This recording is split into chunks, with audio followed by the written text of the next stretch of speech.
Chapter 1, The Invitation. It arrived on a Tuesday afternoon. A thick, yellowed envelope, its wax seal cracked and crumbling as if it had been waiting to be opened for years. David Adler stared at it with a sense of unease, though there was no return address and nothing particularly sinister about the letter itself. He wasn't expecting mail. Ever since the accident 3 months ago, his life had become a monotonous blur of grief and isolation. His wife, Julia, had been his anchor, and with her gone, the world felt like an endless gray haze. But the letter's message was simple. You are invited. October 31st. Midnight.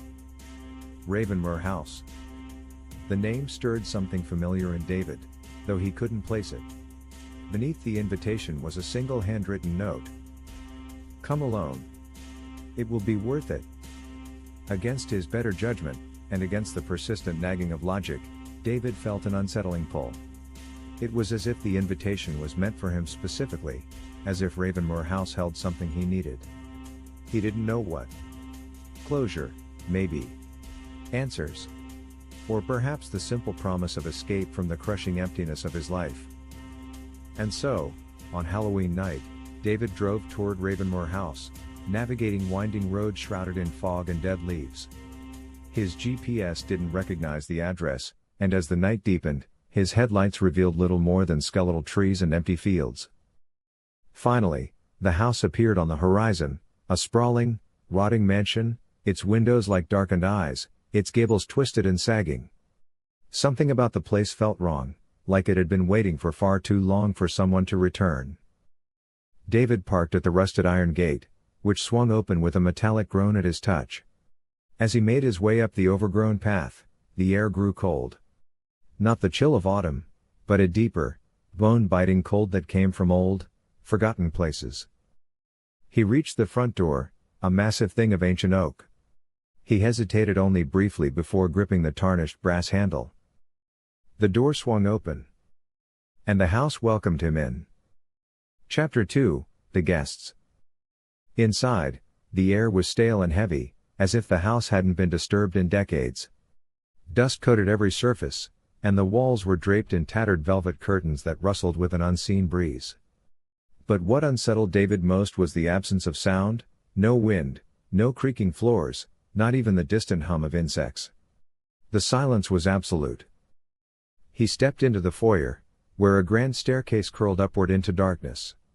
A faint golden light flickered from a nearby room, and David followed it, drawn like a moth to flame. In what had once been a parlor, he found them, the guests. They stood in clusters, dressed in strange, outdated clothing that didn't quite match any particular era. A woman in a threadbare Victorian gown. A man with a bowler hat and suspenders. And others, more than a dozen, each one frozen mid-conversation, their faces twisted into expressions of fear, surprise, or grief. David's heart hammered in his chest. They were perfectly still, like statues sculpted in the midst of emotion.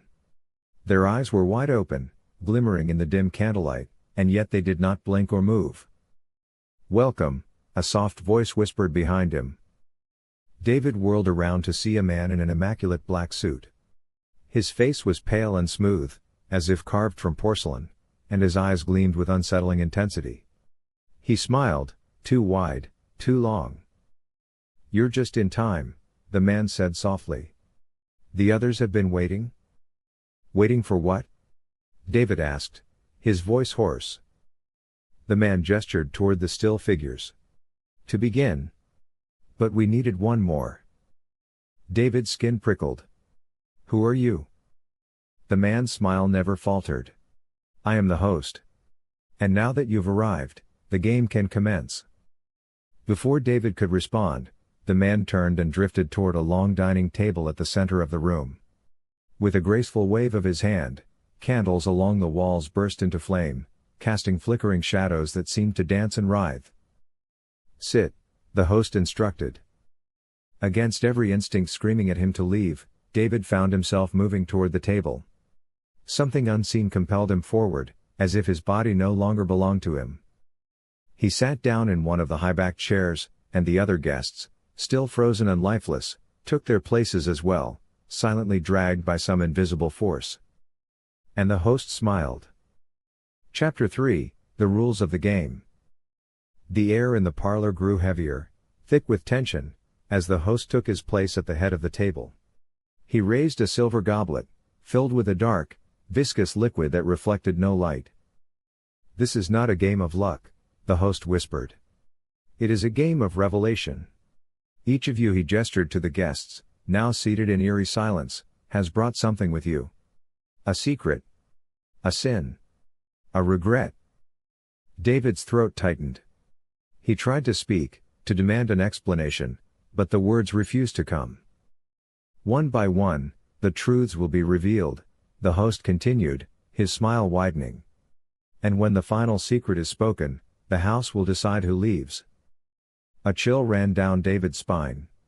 The way the host spoke, casual, almost playful, made it clear that most of them wouldn't be leaving at all. The candles flickered violently, and with a low, creaking groan, the wall seemed to shift, as though the house was alive, listening. Waiting. The host turned toward the guest to David's left, a gaunt woman with sunken eyes. "Shall we begin?" Chapter 4, The Unveiling. The woman's lips moved, and a raspy, hollow voice emerged, her own, but strained, as if dragged from the depths of her soul. "I abandoned my daughter," she whispered, tears streaming down her motionless face. "Left her in the snow. I thought she would slow me down." The room groaned, and the candles dimmed for a moment, as if the house had tasted something bitter.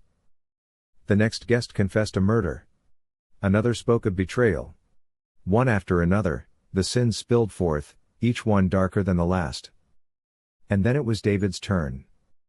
The host's eyes locked onto him, gleaming with anticipation. "What secret do you carry, David?" David's heart pounded. He knew what the house wanted. The one thing he'd buried deep, hoping never to confront again. His voice cracked. "I could have saved her." The room went still. "I was driving that night," David whispered, his voice breaking. "I was drunk. I lost control. Julia begged me to slow down, but I didn't listen." The silence that followed was suffocating. The house seemed to lean closer, savoring the weight of his guilt. Chapter 5, The Verdict. The host smiled, a terrible, knowing smile. "Ah," he whispered. "And there it is." The walls groaned, and the air grew impossibly cold. The other guests remained motionless, their confessions hanging in the air like poisonous fog. David felt the house stir around him, as if it were deciding his fate. Then, with a sudden, shuddering exhale, the host stood. "The house has been chosen," he said softly. David's heart stopped. The air thickened, and the walls seemed to close in. And then, darkness. When David awoke, the house was empty. The guests were gone. The host was gone. He stumbled out into the cold morning air, gasping as the fog swallowed Ravenmoor House behind him. But as he drove away, a new realization settled in his chest like a stone. The house hadn't let him go. Not really. It was still with him, inside him. And it would never leave?